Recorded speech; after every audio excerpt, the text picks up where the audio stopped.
بسم اللہ الرحمن الرحیم، اللہم صلی علی محمد کما تحب و ترضی۔ آپ دیکھ رہے ہیں قرب درود چینل۔ میرے تمام دیکھنے والوں اور سننے والوں کو میرا محبت برس۔ جیسی کرنی ویسی بھرنی، نہ مانے تو کر کے دیکھ۔ جنت دوزخ محشر بھی ہے، نہ مانے تو مر کے دیکھ۔ درود پاک دلوں کا سکون ہے۔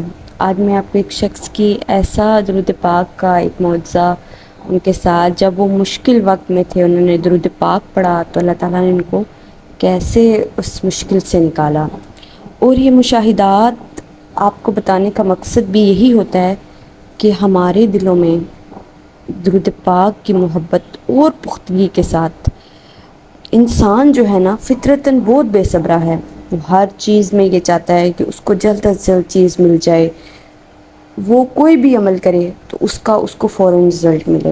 تو جب ہم یہ مشاہدات پڑھتے ہیں، ان میں لوگ اپنے صبر کے واقعات بتاتے ہیں کہ ان کو کتنا وقت لگا، تو جو سننے والے ہوتے ہیں ان کو صبر آ جاتا ہے کہ انشاءاللہ ہمیں بھی اس کا بدلہ ملے گا۔ اور بلا شبہ درود پاک جو ہے اس کے پڑھنے والے کو ضرور جو ہے نا انعامات بھی ملتے ہیں، اور ان کی نسلوں کو درود پاک کے فیض بھی ملتے ہیں۔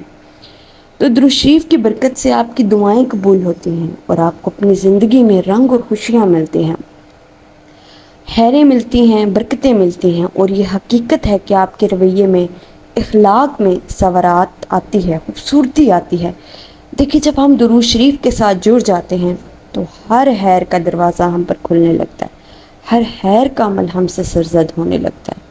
اور یہ سچ ہے کہ اللہ تعالیٰ نے درود پاک کے ساتھ خیروں کو جوڑا ہے اور درود شریف کے ساتھ برکتوں کو جوڑا ہے۔ درود شریف کے ذریعے اللہ تعالیٰ ہمیں نوازتا ہے اور ہمیں کامیابی ملتی ہے، عزتیں ملتی ہیں، سکون ملتا ہے، اور درود پاک ہماری زندگی کو خوبصورت جو ہے نا بنا دیتا ہے۔ ہمیں کوشش کرنی چاہیے کہ درود پاک کو وقت دیں، درود شریف کے ساتھ دوستی کریں، درود شریف کو اپنا رہنما بنا کر چلیں کہ جس کے اندر ہمیں رہنمائی بھی ملتی رہے، کامیابی بھی ملتی رہے، اور ہماری زندگی بہتر سے بہتر ہوتی چلی جائے، دنیا بھی بہترین بنتی ہے، آخرت کے اندر بھی اس کا اجر ملے گا۔ تو ہمیں درود شریف کے ساتھ دوستی لگانی چاہیے۔ درود شریف کی دوستی ہی ہمارے لیے فائدہ مند اور نفع بخش ہے، اور اسی درود پاک کی دوستی میں ہی ہمارا جو ہے نفع اور فائدہ موجود ہے۔ ایک نوجوان اپنا جو ہے نا تقریباً 7-8 سال پہلے کا ایک واقعہ درود پاک کا ہم سے شیئر کر رہے ہیں۔ وہ بتاتے ہیں کہ چکوال کے ساتھ ایک تحصیل ہے تلہ گنگ، وہاں میرا جاب کے سلسلے میں جانا ہوا۔ نوجوان بتاتا ہے کہ ان دنوں میرے حالات کچھ اچھے نہ تھے، اب سے کوئی 7-8 سال پہلے کا واقعہ لکھ رہا ہوں۔ کہتے ہیں کہ میرا جانا ہوا ایک اسپتال میں جاب کے سلسلے میں، وہاں میں سارا دن انٹرویو کا انتظار کرتا رہا۔ انٹرویو ہوا لیکن تنخواہ بہت کم ہونے کی وجہ سے میں نے رضامندی ظاہر نہ کی اور اپنا بیگ وغیرہ لے کر لاری اڈا تلہ گنگ پہنچا۔ یہ عصر کے بعد کا وقت ہوگا۔ جب میں لاری اڈا پہنچا تو میں نے پنڈی کھیپ شہر جانا تھا، جو کہ تلہ گنگ سے 35 کلومیٹر کے فاصلے پر تھا۔ وہ کہتے ہیں لیکن وہاں پر پنڈی کھیپ کی گاڑیاں موجود نہ تھی، البتہ کوہاٹ کی گاڑیاں موجود تھی جو کہ پنڈی کھیپ سے ہو کر جاتی تھی، لیکن انہوں نے کہا کہ کوہاٹ کا کرایہ دے دو تو لے جاتے ہیں، ورنہ ہماری طرف سے انکار ہے۔ وہ کہتے ہیں تمام گاڑیوں والوں سے پوچھا، انہوں نے یہی کہا کہ کرایہ کوہاٹ کا ہی دینا ہوگا۔ تلہ گنگ سے کوہاٹ 130 کلومیٹر سے زیادہ ہے، یعنی کرایہ ڈبل دینے کا کہا گیا ہے۔ وہ کہتے ہیں میری جیب میں نہ معمولی سی رقم موجود تھی، جیب کی جو حالت دیکھی تو میں پریشان ہو گیا، تو میں نے زیادہ کرایہ دینے سے انکار کر دیا۔ وہ کہتے ہیں بے سکونی اور بے چینی کی کیفیت تھی، سورج بھی ڈوبنے کے قریب تھا، اور ہوٹل پہ کہہ رہے ہیں ٹھہرنے کے پیسے موجود نہ تھے اور نہ ہی میرا کوئی جاننے والا تھا۔ وہ کہتے ہیں میں اسی بے چینی کی حالت میں اول آخر 3 مرتبہ درود شریف کے ساتھ سورہ فاتحہ بسم اللہ الرحمن الرحیم کے ساتھ اور 3 مرتبہ سورہ اخلاص ہر بار بسم اللہ الرحمن الرحیم کے ساتھ اور آخر میں درود شریف 3 مرتبہ پڑھنا شروع کر دیا۔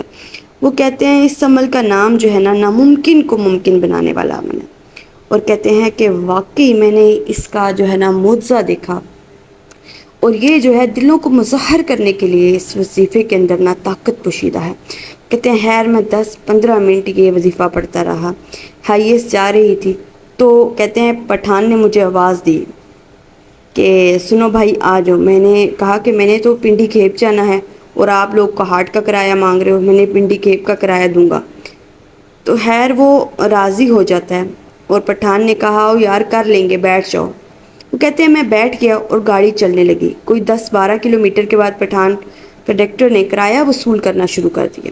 پنڈی کھیپ کا کرایہ دیا تو کہنے لگا او یار یہ کیا کر رہے ہو، کوہاٹ کا کرایہ ہے چاہیے ہمیں۔ تو میں نے کہا بھائی میں نے پنڈی کھیپ جانا ہے۔ تو اس نے غصے سے مجھے کہا کہ آپ نے پنڈی کھیپ کے لیے اگر بٹھایا تو کرایہ تو کوہاٹ کا ہی دینا ہوگا۔ یہ سب باتیں سن کے میری اور اس کی بحث اور تکرار ہونا شروع ہو گئی۔ میں نے کہا کہ آپ نے خود ہی کہا تھا کہ کر لیں گے، تو ساتھ ہی ساری سواریاں بھی بولنا شروع ہو گئی کہ تم نے خود کہا تھا کہ کر لیں گے، بیٹھ جائے، تم نے اس کو زبردستی بٹھایا ہے۔ تو اللہ تعالیٰ نے لوگوں کے دلوں میں بھی ایسی جو ہے نا کی کہ سب میرے لیے بولنا شروع ہو گئے۔ وہ یہ جو ہے نا اپنا مشاہدہ بیان کر رہے ہیں۔ پٹھان جو کنڈکٹر تھا اپنے سر پر تھپڑ مارنے لگا اور کہنے لگا مجھے سمجھ نہیں آئی اس وقت میرے ساتھ کیا ہوا، میں نے آج تک ایسی غلطی نہیں کی، ضرور تم نے کچھ پڑھا ہے۔ میں خاموش رہا اور دل میں کہنے لگا اصل راز تو یہ ہے کہ درود شریف تو پڑھ لے تو تو کامیاب، میں پڑھ لوں تو میں کامیاب۔ تو لکھتے ہیں کہ ترمذی شریف کی حدیث ہے کہ سیدنا محمد صلی اللہ علیہ وآلہ وسلم نے فرمایا جب تم ایسے ہو جاؤ کہ تمہارے غم بڑھ جائیں اور تم ان غموں کو ختم کرنا چاہو تو مجھ پر درود پڑھو، یہ تمہارے غموں کو ختم کرنے کے ساتھ ساتھ تمہارے گناہوں کو بھی مٹا دے گا۔ بے شک جب ہم درود پاک آپ صلی اللہ علیہ وآلہ وسلم کی محبت میں، آپ صلی اللہ علیہ وسلم کی یاد میں پڑھتے ہیں تو اللہ تعالیٰ تمام کام ہمارے سنوار دیتے ہیں، ناممکن کو ممکن کر دیا جاتا ہے۔